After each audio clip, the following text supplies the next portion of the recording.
Inilah yang dimaksud, jadikanlah, jagalah sholat 5 waktu itu untuk sebagai munajat pertemuanmu terhadap aku, kata Allah, dalam rangka nyembah.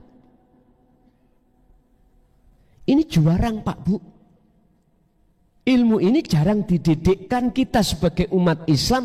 Bagaimana cara sholat itu biar betul-betul hati merasakan kehadiran Allah. Jarang.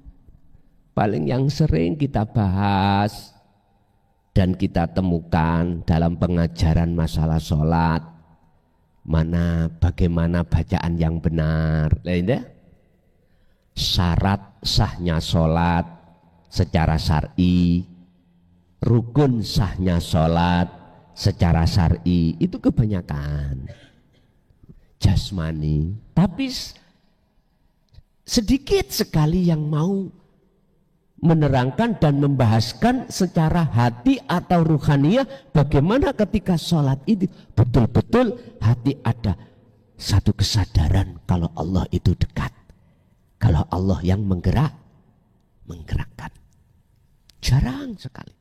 Makanya sholat sampean kali kula niki nggih paling tidak nggih pertama nggih gugur kewajiban, nggih. Paling tidak kita memohon pada Allah supaya dikasih pahala dan surga. Tapi hati kita yang kedua mesti dibawa nafsu kemana-mana. Ya, kita dibawa nafsu untuk ingat istri, suami, pekerjaan. Apalagi hujan-hujanan gini, memean belum dientasi, udah kritik.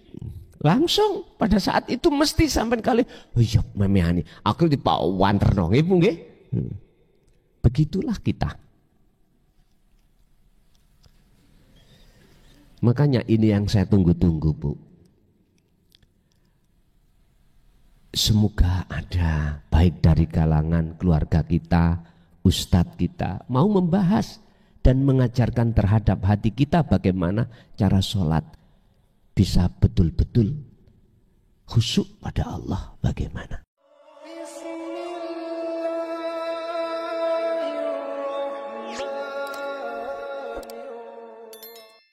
Assalamualaikum warahmatullahi wabarakatuh.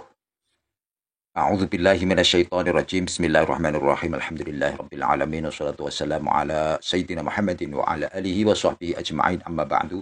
Pemirsa yang dirahmati Allah, marilah kita sama-sama mengikuti dan mendengarkan tausiah dari Romo Kiai Haji Mukhlason Rosyid, pengasuh Pondok Pesantren Jaya Baru Bangsal Mojokerto. Semoga apa yang disampaikan nanti bisa kita ambil manfaatnya. Amin amin ya rabbal alamin.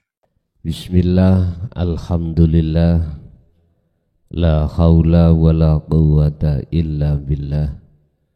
Asyhadu an la ilaha illallah wa asyhadu anna Muhammadan abduhu wa rasuluh.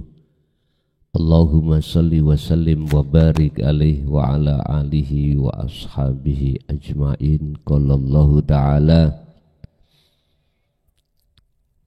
wa anibu ila rabbikum wa aslimu lahu min qabli ayyatiyakumul adzabu thumma la tunsarun. Sadaqallahul azim. Amma ba'd. Hadratul muhtaramin, dumateng para alim, para ulama, sesepuh, bini sepuh, tokoh masyarakat, tokoh agama, asatid wa asatidah sewilayah Kabupaten Sleman, wabil khusus jemaah ingkang rawuh baik di majelis maupun di luar, kulluhum ajma'in rahimakumullah. Puji syukur alhamdulillah kami panjatkan kehadirat Allah di mana kita pada kesempatan malam hari ini masih diberikan anugerah oleh Allah berbentuk taklim muta'alim, dikumpulkan kita di sini majelis dalam rangka ngaji bareng noto manyang manah ati, biar kita dalam beribadah estu bisa khusyuk ing ngersane Allah. Untuk malam hari ini kami akan mencoba membahas tentang masalah surah Al-Baqarah ayat 238. 238 piye carane, bagaimana caranya ketika jenengan beribadah itu estu hati itu selalu koneksi terhadap Allah. Tetapi sebelum kami masuk dalam materi, perlu kami sampaikan bahwasannya kita manusia yang Allah ciptakan di dalam masalah jasmani dan rohani. Gusti Allah juga memberikan panca indera, baik panca indera yang mengenai jasmani maupun rohani. Kita lebih paham Bapak Ibu ketika panca indera kita bahas secara jasmani. Ada mata, ada telinga, ada mulut, ada hidung, dan lain sebagainya. Pada malam hari ini kami akan menyinggung panca indera mata. Jasmani Allah kasih panca indera mata yang disebut ainul basyariyah untuk melihat, memandang terhadap anugerah Allah yang bersifatkan apa yang Allah katakan di dalam Al-Quran, ma fis samawati wa ma fil ardi. Apa perkara yang ada di langit dan apa perkara isi yang ada di bumi. Berarti mata dohir kita jasmani untuk memandang terhadap sesama makhluk, supaya kita ingat di situ ada kekuasaan Allah. Ini Allah ciptakan memang semata-mata untuk kita ingat bahwasanya di sela-sela seluruh makhluk yang kita lihat, kita saksikan, kita pandang, itu tersimpan rahasia Allah yang disebut sebagai kekuasaan atau anugerah Allah. Ini anugerah yang berkenaan dengan hukum jasmani, dan ini Allah tata di dalam hukum yang Allah sebut sebagai syariatnya Allah. Pandanglah apa yang kuciptakan sesuai dengan apa hukum syariat yang aku perbolehkan. Berarti mata dohir ini tidak boleh asal memandang, harus memandang yang diperbolehkan. Pun ini sudah ada di ketetapan hukum syariah. Tapi ada juga anugerah yang Allah berikan terhadap hambanya berupa panca indera rohani. Rohani panjenengan kali kula juga Allah kasih anugerah, yang anugerah itu berbentuk Ainul Basiroh. Ainul Basiroh. Boleh kami catat?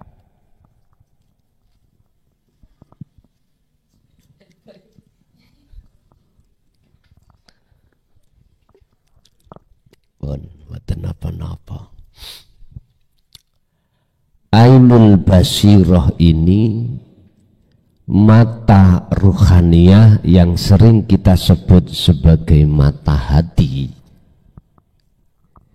Itu di dalam Islam disebut Ainul Basiroh.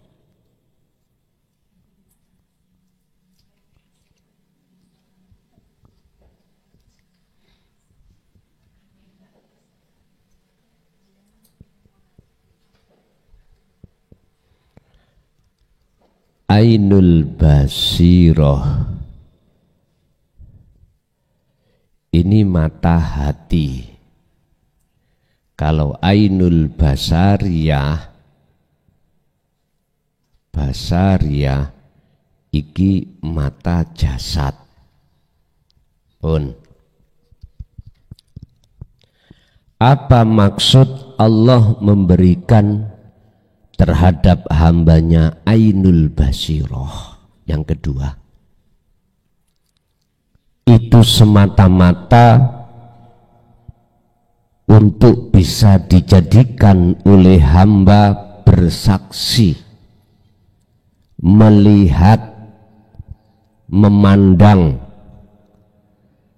terhadap siapa yang dimaksud Kanjeng Nabi di dalam surah Al-Kahfi, ilahukum ilahu wahid, itulah Tuhan yang Maha Esa.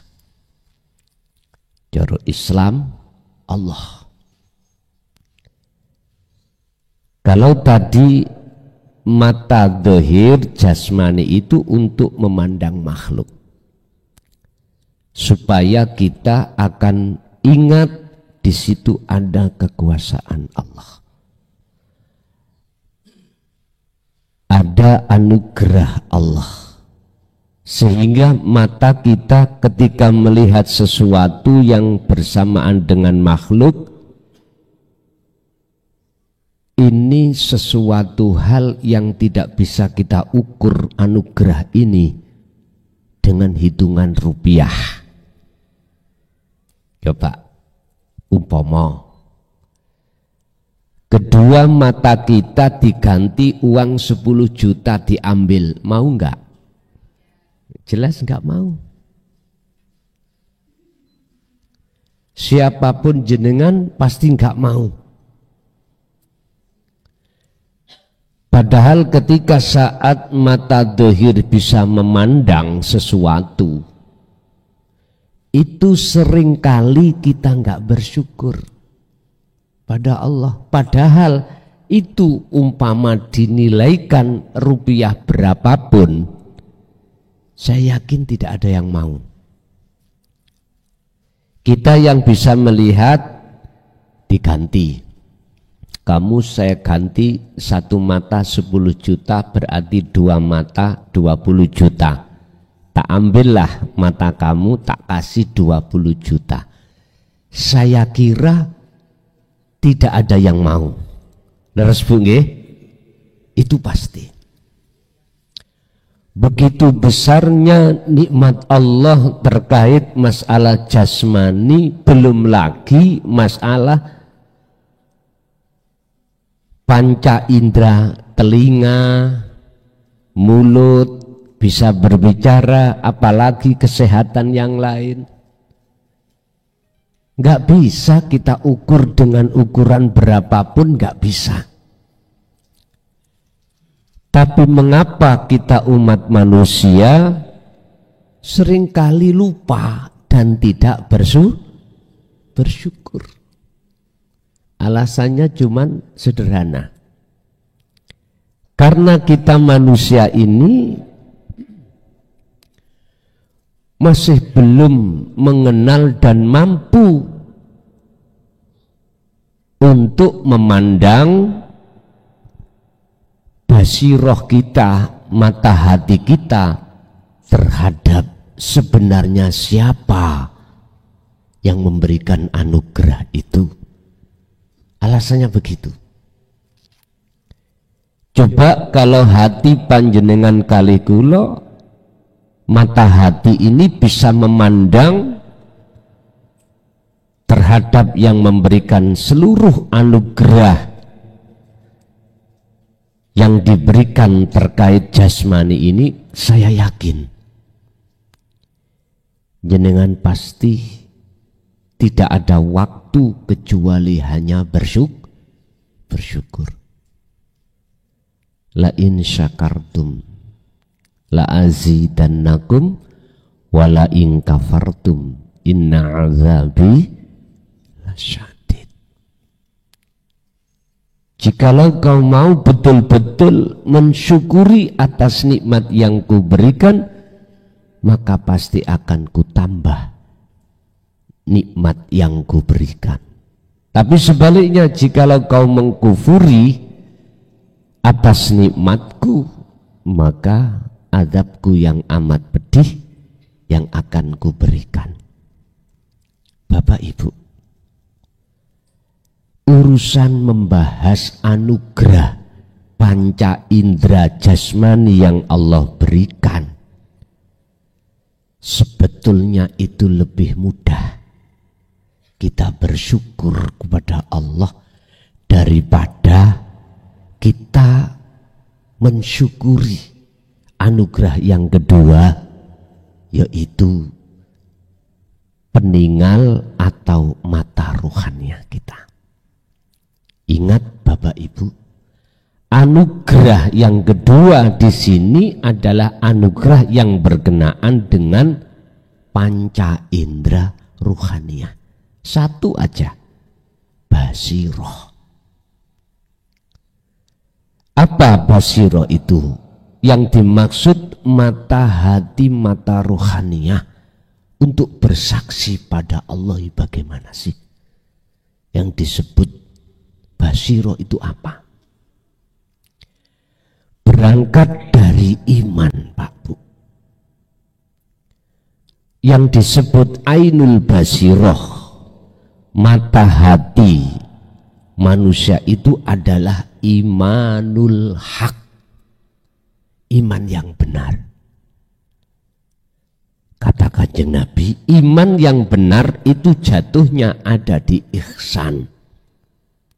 Ihsan itu apa? Ihsan itu ketika saat jenengan beribadah, seakan-akan hati jenengan itu, meripati hati itu bisa melihat wujudnya Allah, seakan-akan. Gambarannya bagaimana? Gini, ketika jenengan beribadah apapun, baik murni maupun tidak murni, dalam hati panjenengan iku muncul satu kesadaran bahwasanya bisanya panjenengan iki beribadah iku semata-mata digerakkan oleh Allah. Hati jenengan kesadaran yang seperti ini disebut mata hati jenengan itu bisa berfungsi. Makanya mengapa lewat hakikat syahadat jenengan kali kula asyhadu, bersaksi melihat la ilaha illallah.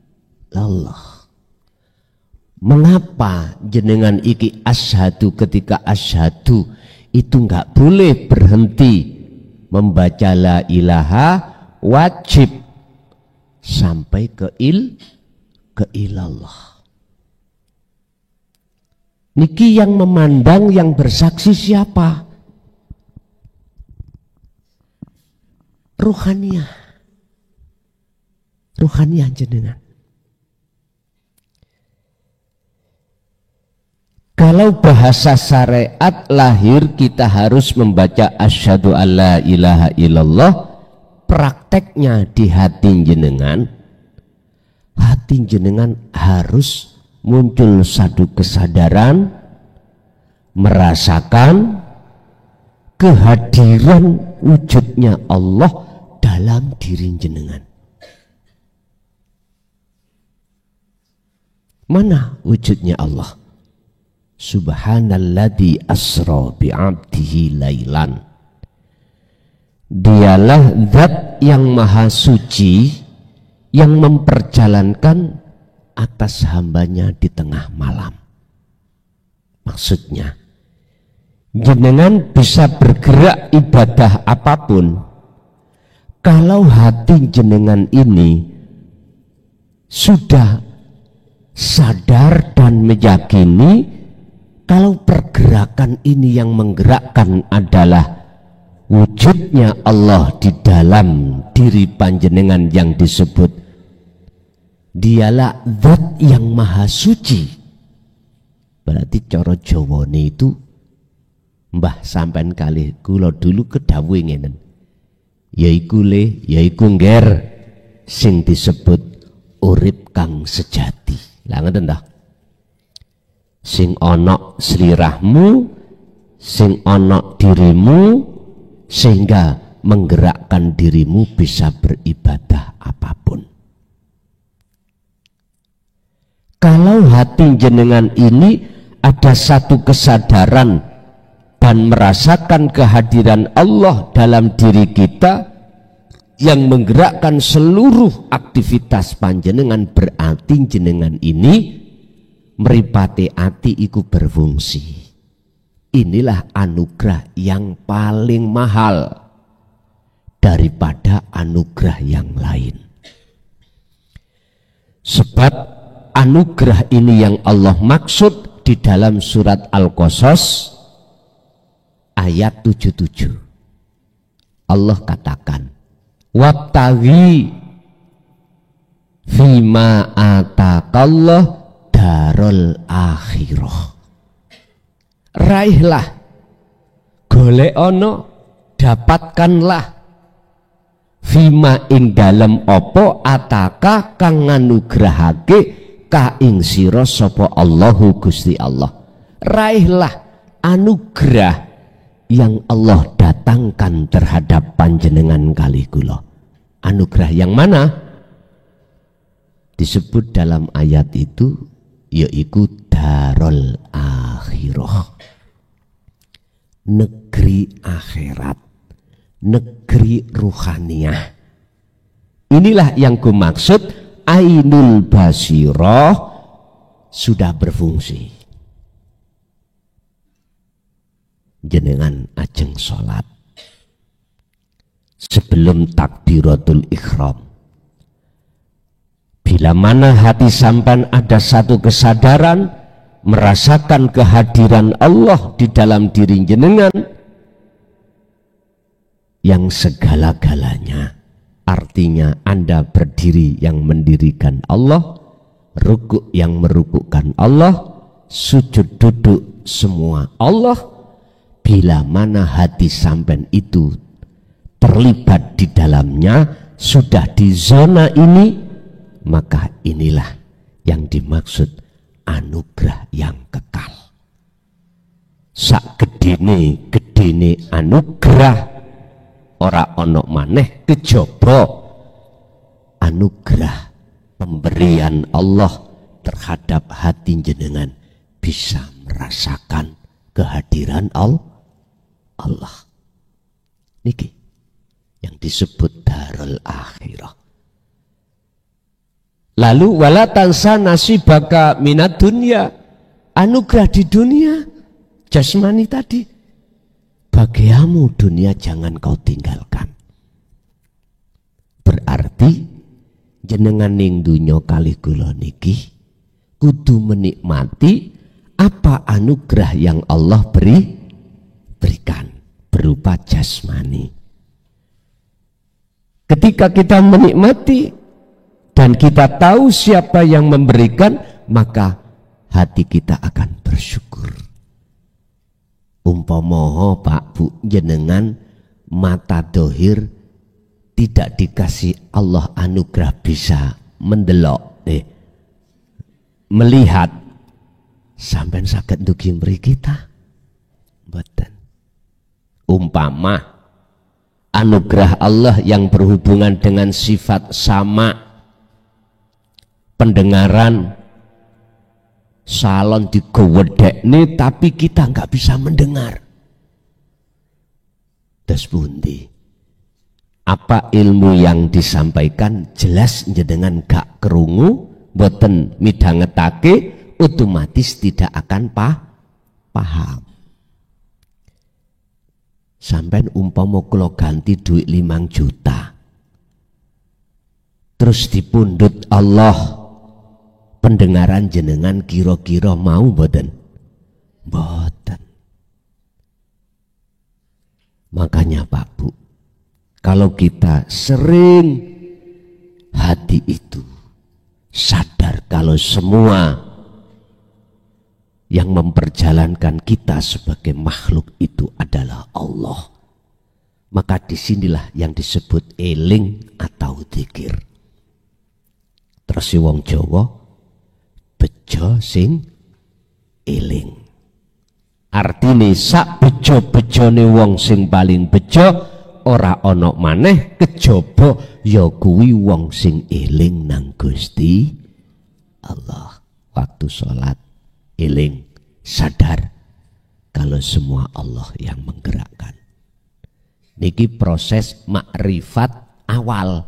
Jadi Bapak Ibu yang sudah senior, saya giring seperti ini karena memang saudara-saudari kita masih dalam kondisi perjalanan awal. Jadi cek mboten bingung, ngoten lho. Pun. Jadi basiroh niki, meripat ati yang dimaksud adalah imanul haq. Imanul haq iku iman yang benar, yang Kanjeng Nabi dawuh disebut ihsan. Ihsan. Ihsan itu artinya benar. Benar. Satu contoh, jenengan yang belum pernah ketemu saya itu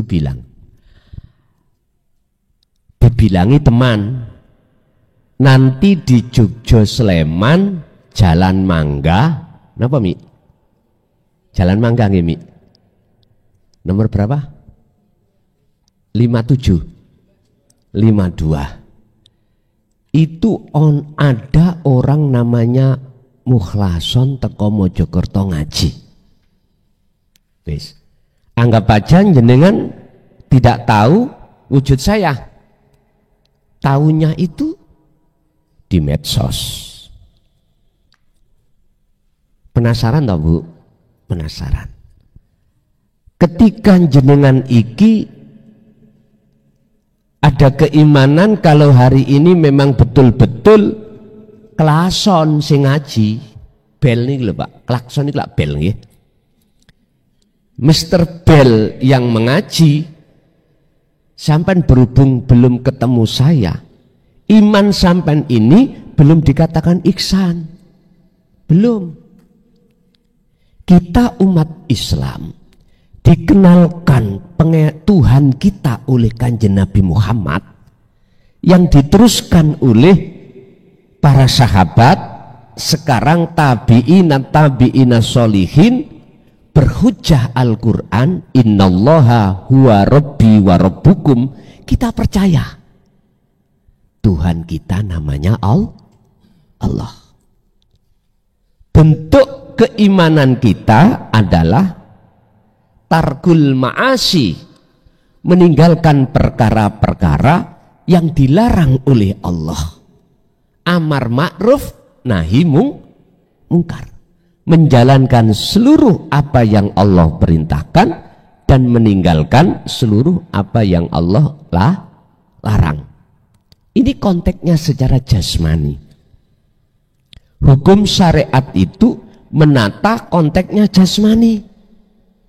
Oke, Akhirnya jasad wajib melakukan sholat, puasa, zakat, haji. Udah terjalani secara jasmani. Larangan juga begitu. Cuman sedikit umat Islam khususnya itu mau untuk membahas, ngoreksi ruhani. Padahal ini anugerah yang termulia. Tidak hanya jasmani yang Allah kasih, panca indera, tapi rohani juga. Rohani panca inderanya juga sama Pak Bu, sebetulnya dengan panca indera jasmani, sebetulnya sama. Lah, iman kita yang masih katanya belum membuktikan, itu belum bisa dikatakan ihsan. Jenengan tadi sebelum kesini dan bertemu saya, walaupun benar yang mengaji adalah bel, ya toh, sami mawon toh, klakson itu lah bel toh, sami lah pas, sami mawon nama mawon. Ini belum dikatakan ihsan. Islam sudah, iman kita sudah. Bentuk bukti kalau kita iman yang belum ihsan ya, amar ma'ruf nahi mungkar secara jasmani, tapi rohaniyah belum. Buktinya kok belum? Waktu saya menjalankan ibadah-ibadah mahdhuf, ibadah-ibadah yang Allah perintahkan, hati saya belum merasakan, belum sadar kalau geraknya itu digerakkan oleh Allah. Justru dalam hati saya merasa saya bisa gerak sendiri, saya bisa sholat sendiri, saya bisa ibadah sendiri. Padahal Allah katakan, inna sholati wa nusuki wa mahyaya wa mamati iku lillahi rabbil, milik Allah semuanya. Artinya bisanya terjadi ibadah sholat atau ibadah-ibadah yang lain karena digerakkan Allah. Hati jenengan kalau belum sadar kalau semua ini sumber bisanya terjadi dari Allah, yang Allah itu sangat dekat pada jenengan Pak Bu, dalam hal kedekatan Allah pada kita sebagai makhluknya, itu di dalam Al-Quran tidak ada yang mengatakan satu ayat pun kalau Allah jauh. Allah itu dekat. Sedekat apapun Allah, jikalau hati jenengan ini, ruhaniyah jenengan ini tentang anugerah belum jenengan kenal, dekat akhirnya menjadi jauh. Coba ibu bapak punya telunjuk, dekatkan terhadap mata dohir jenengan, dekat, kelihatan enggak? Malah justru tidak kelihatan. Laksana seperti itu. Saking dekate wujude Allah terhadap basiroh panjenengan kali kula, akhirnya menjadi basiroh jenengan kali kula tidak bisa melihat. Allah katakan, pesankan terhadap kanjeng Nabi Muhammad sallallahu alaihi wasallam, wa idza sa'alaka ibadi anni fa inni qaribun. Muhammad, dalem Gusti, jikalau hambaku bertanya tentang diriku, jawablah, fa inni qaribun, aku iki dekat. Bapak Ibu, sedikit mawon kula unggahne titik nggih. Pundese miturut ayat itu Allah dekat, kewujudannya mana? Hidup dalam diri jenengan. Karena hidup dalam diri jenengan kali kula inilah akhirnya jasad sampean kali kula bisa bergerak. Tapi jangan mempunyai keimanan gerak jasad karena kita sendiri makhluk. Bukan Pak, Bu. Geraknya semua makhluk. Walillahil masyriqu wal maghrib. Semua itu Allah yang menggerakkan. Jikalau hati sampean sudah ada rasa, ada iman, ada kesadaran kalau segala geraknya makhluk itu ada sang penggerak, yaitu Allah Subhanahu wa ta'ala. Wujudnya adalah hidup, berarti anugerah ruhaniyah jenengan dari Allah sudah jenengan terima. Dengan cara inilah Bapak Ibu, ati jenengan mengke waktu sholat, walaupun belum ketemu loh ya, tapi sudah hati jenengan merasakan dan meyakini, kesadaran hati sampai semua karena Allah, maka inilah awal proses jenengan ibadah itu bakal dadi ibadah sing mesti diterami oleh Allah Subhanahu wa ta'ala. Sebab dasare di dalam surat Al-Maidah ayat 27 Allah dawuh, innama yataqabbalullahu minal muttaqin. Sesungguhnya ibadah apapun yang hanya diterima oleh Allah adalah ibadah ketika jenengan ibadah hati sampai dalam posisi bertakwa. Bertakwa itu adalah hati sadar kalau sedoyo semua iki yang punya gerak, yang menggerakkan dan yang memiliki gerakan itu hanyalah Allah. Kita hanya bisa merasakan kehadiran Allah awalnya, akhirnya menumbuhkan satu kesadaran bahwasanya gerak yang ada pada diri kita sebagai makhluk, baik geraknya ucapan, penglihatan, pendengaran, nafas bisa keluar masuk, itu semua sebab karena Allah.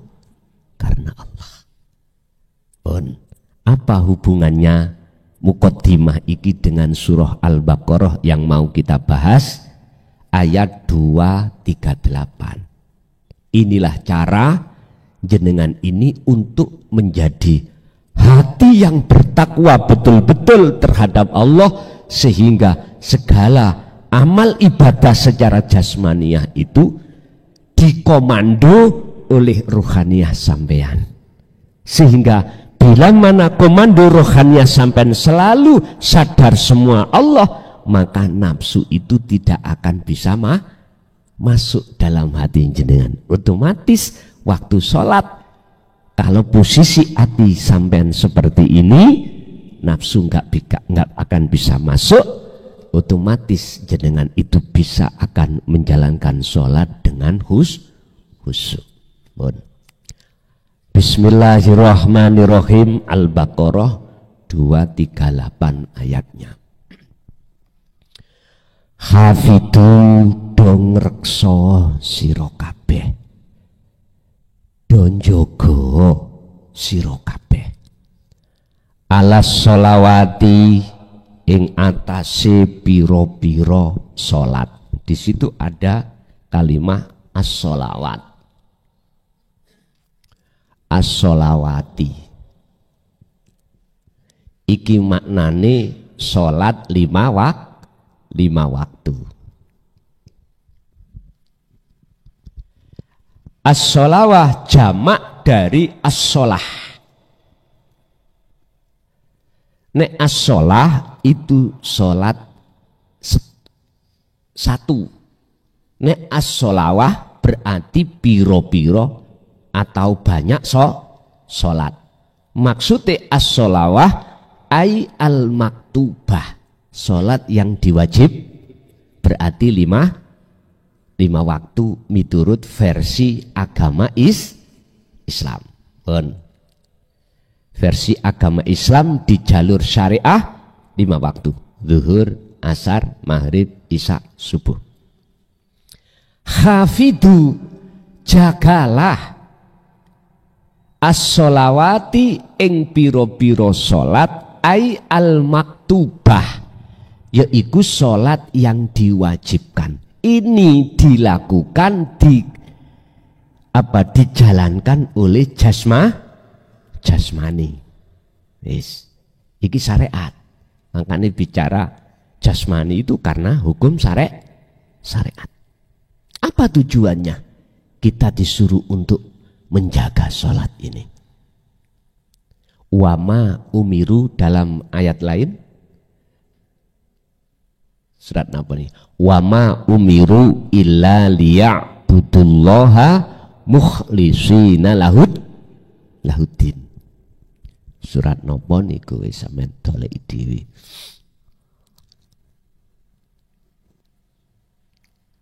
Surat Qayyimah. Ngoten. Karena ditutup Qayyimah. Qayyimah iki lurus, artinya lurus. Bon. Apa tujuannya? Menyembah. Lah ngoten nggih? Menyembah. Menyembah iku menghadap. Wajib bagi yang menyembah ketemu sing disembah.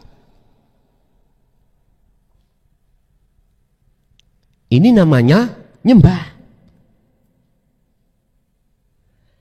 Lah, dikembalikan pada kita.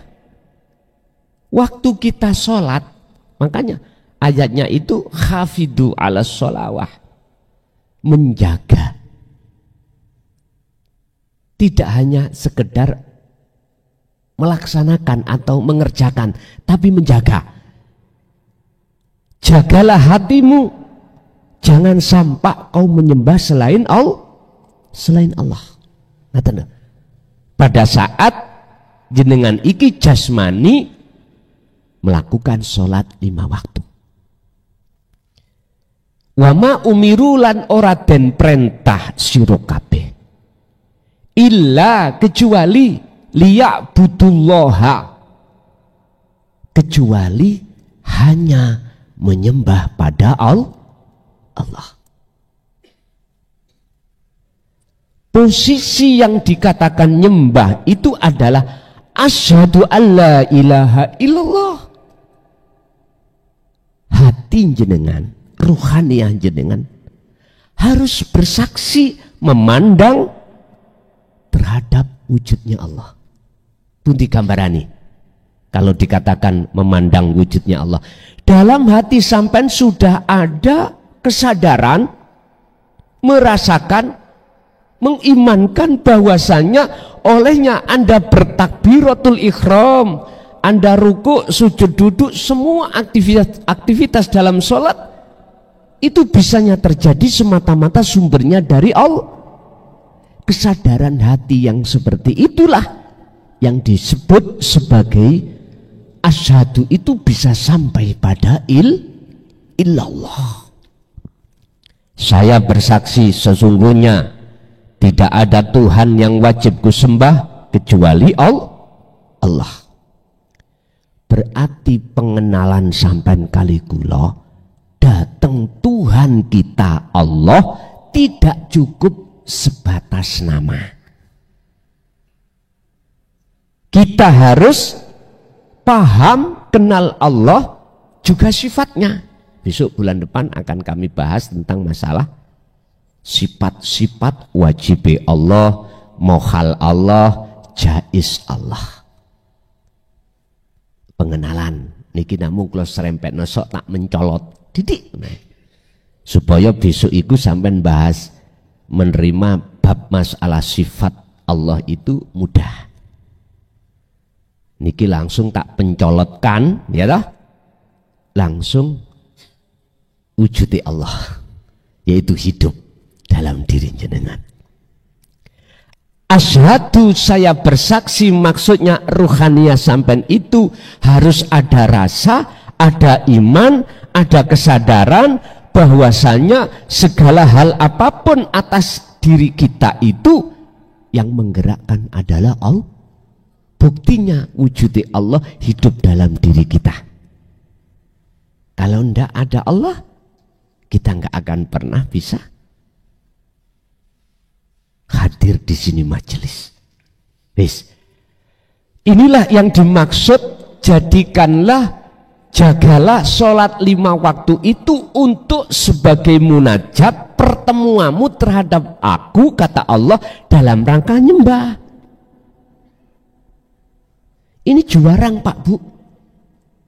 Ilmu ini jarang dididikkan kita sebagai umat Islam, bagaimana cara sholat itu biar betul-betul hati merasakan kehadiran Allah. Jarang. Paling yang sering kita bahas dan kita temukan dalam pengajaran masalah sholat, bagaimana bacaan yang benar.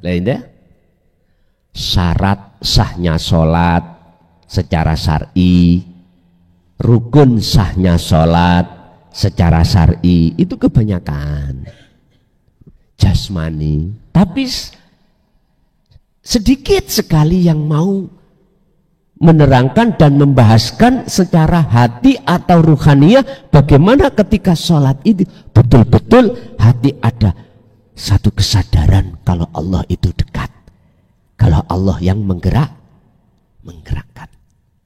Jarang sekali. Makanya sholat sampean kali kula niki nggih paling tidak nggih pertama nggih gugur kewajiban, nggih dah. Paling tidak kita memohon pada Allah supaya dikasih pahala dan surga. Nah, gitu. Tapi hati kita yang kedua mesti dibawa nafsu kemana-mana.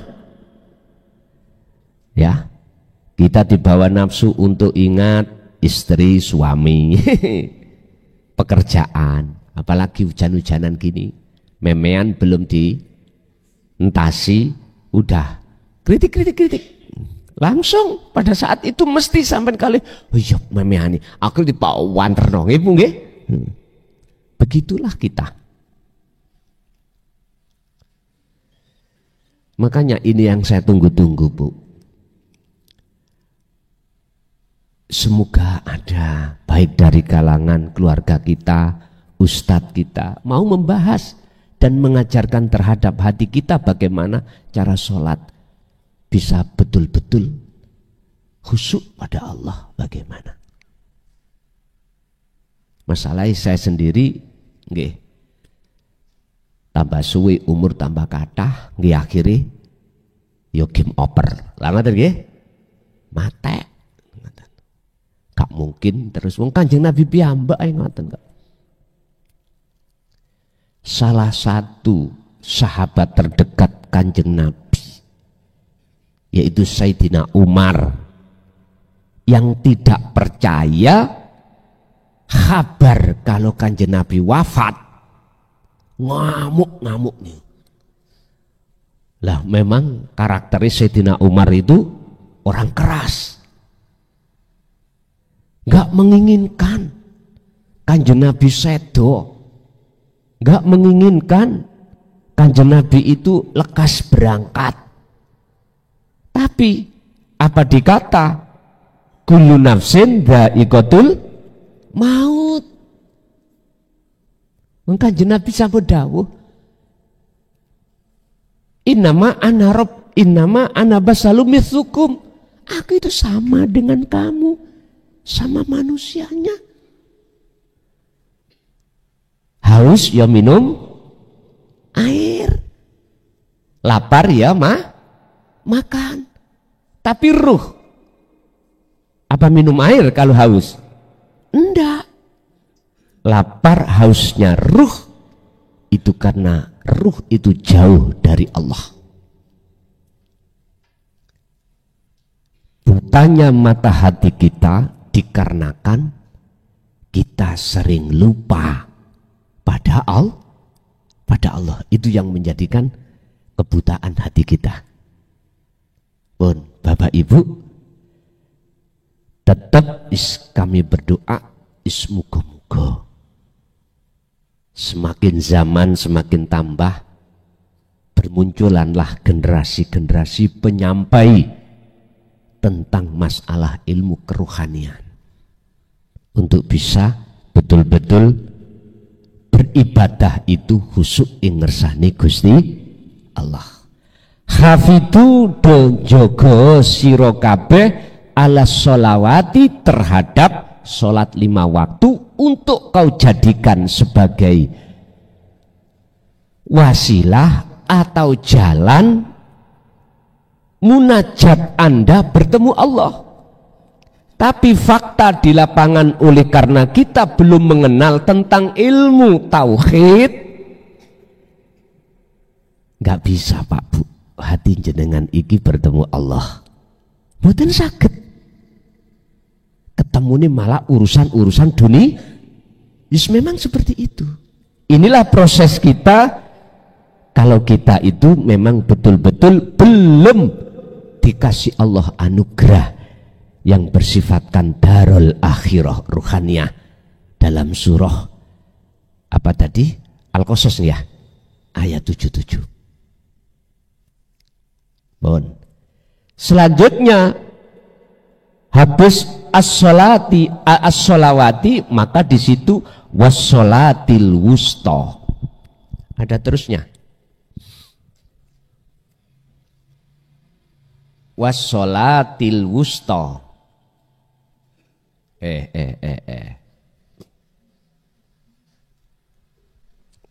Tenang. Tolong di cross check dari segi huruf, pakai sin apa shot. Dan jagalah sholat tengah. Niki.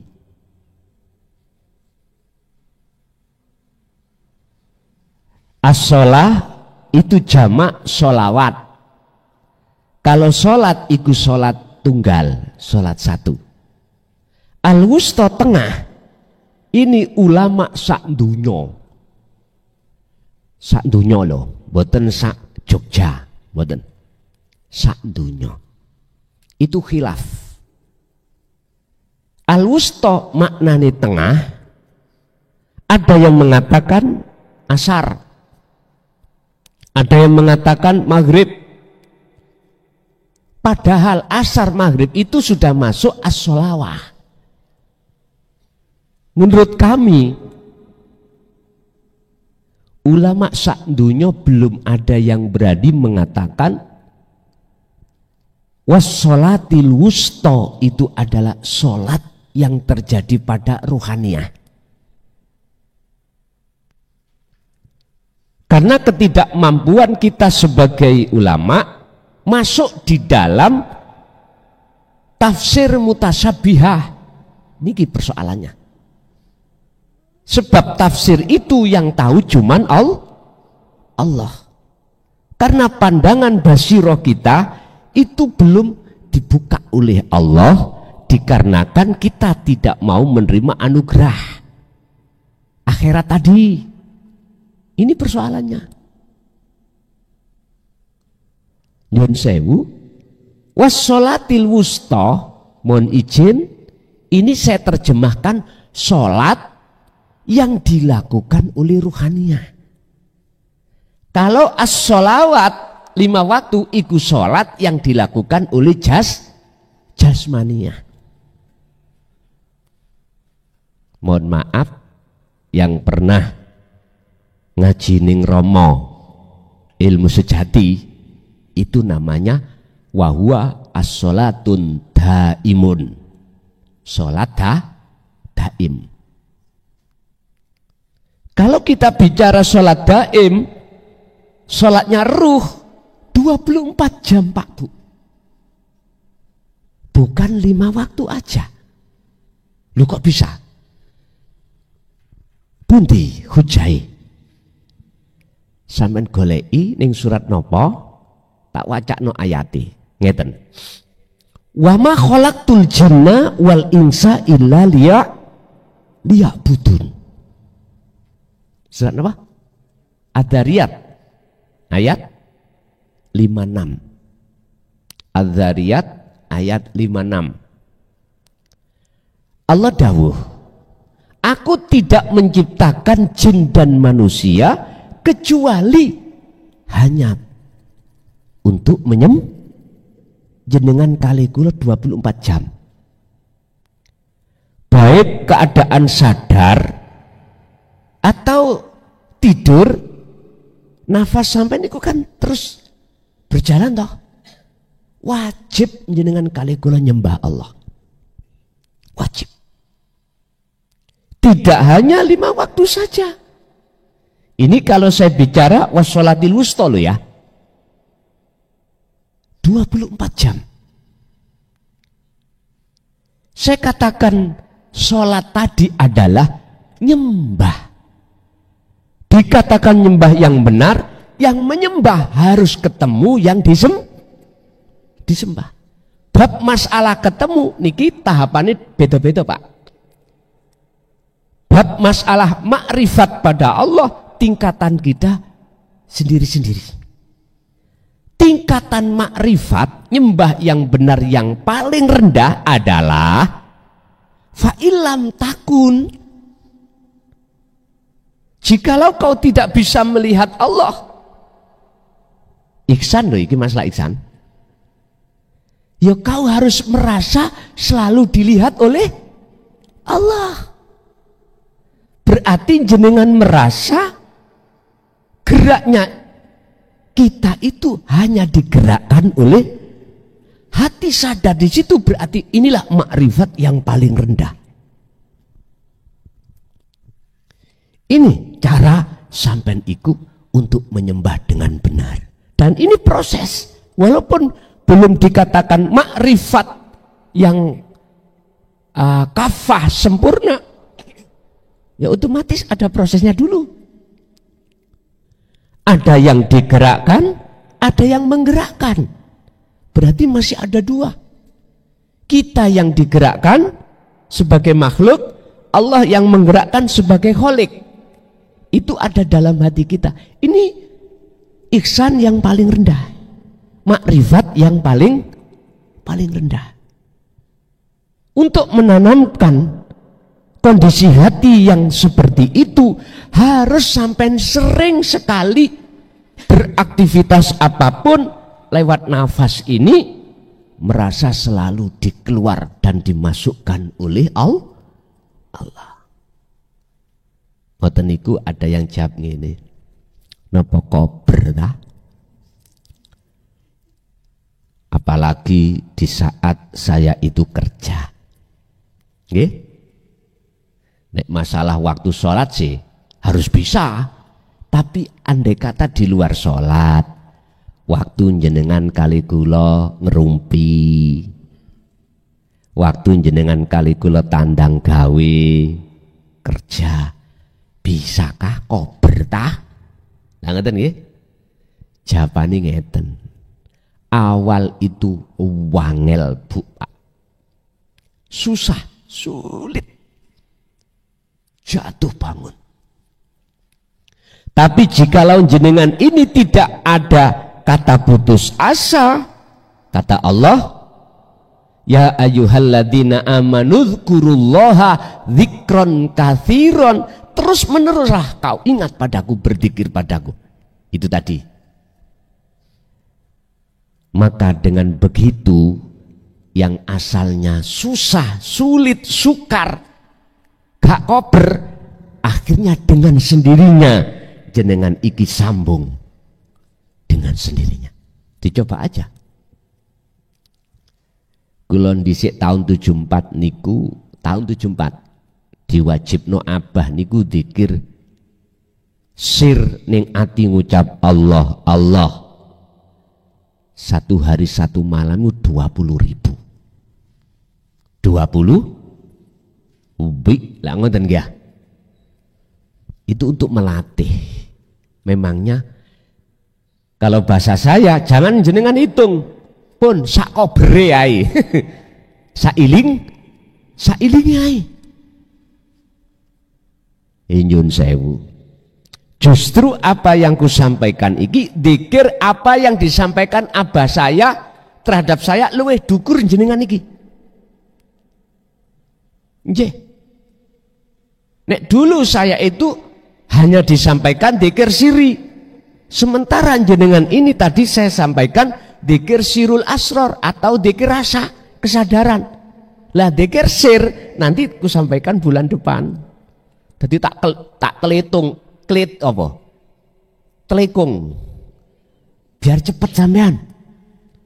Nanti memahami dzikir siri lewat sifat-sifat Allah mudah. Kalau dzikir kesadaran, dzikir rasa itu, dzikir sirul asrar sudah jenengan dapatkan keterangannya nanti mudah. Niku maksud saya mekaten. Ibaratin jenengan nek kepingin pelajaran kelas 1 iku SD itu mudah bagi jenengan dadi kelas 6. Nggih? Paling tidak dadi kelas 3. Wah, engko mudah sampean pelajaran kelas 1. Sampai dulu kan ini masuk kelas 1 kok terasa angel pelajaran. Nah ngeten nggih? Suwe-suwe terus munggah kelas loro. Terus ndelok pelajaran kelas 1 kok gampang. Begitulah proses. Lah sampean saiki tak uncalno. Kelas 6 langsung. Nanti pelajaran kelas 2, kelas 3, kelas 4 biar gampang sampean iki. Ngoten. Wis mboten napa-napa, walaupun kula diseneni gak miturut aturan mboten napa-napa. Wong pertimbangan saya biar jenengan mudah menerima. Pun. Wassalatil wusta iki salat yang dilakukan oleh hati atau roh. Piye carane? Hati iku bisa dikatakan nyembah sing bener. Itu tadi saya katakan, jikalau hati sampean waktu aktivitas apapun sadar bisanya beraktivitas bukan sumber dari jenengan tapi sumber dari Allah, yang Allah dalam diri jenengan, kesadaran seperti itulah yang disebut wassolatil wusta. Mesti husuk hati sampean mang. Gak gampang nafsu itu masuk di dalam diri panjenengan ngejak eling nang perkara liya, gak gampang. Karena hati jenengan faqatistam sakabil urwatil wuthqa, selalu sambung menyang sejatine Gusti Allah. Kalau sudah wassolatil wusta iku digandeng dengan as-sholawah, kalau as-sholawah itu didasari oleh wassolatil wusta, maka ayat berikutnya waqumu lillahi qanitin. Udah jelas, qanitin memakai makna khosyiin, khusyuk. Barulah jenengan bakal bisa sholat khusyuk. Dicoba mawon mengke dalu sholat tahajud atau hajat, sebelum takbir hati jenengan harus merasakan kehadiran Allah. Sadar takbir sampean iki karena ditakbirke oleh Allah. Rukuk sampean dirukukkan Allah. Coba tak jamin biasa sholat tahajud 2 rakaat 2 menit dadal, iso-iso 5 menit. Gak kroso tapi sampean. Gak kroso capek. Tapi justru hati sampean tentrem. Dan atau aktivitas lain. Sebab manusia ini Pak, tidak mungkin secara dohire kuwi sholat secara syariat terus menerus, gak leren-leren, gak mungkin. Kadang nggih dahar, nggih, jenengan nggih ngunjuk, jenengan nggih main HP, jenengan iki aktivitas apa mawon. Lah, piye carane ketika jenengan aktivitas apapun, kerja, makan, minum dan lain sebagainya itu bernilai ibadah. Sebab Allah sampun dawuh surat apa tadi?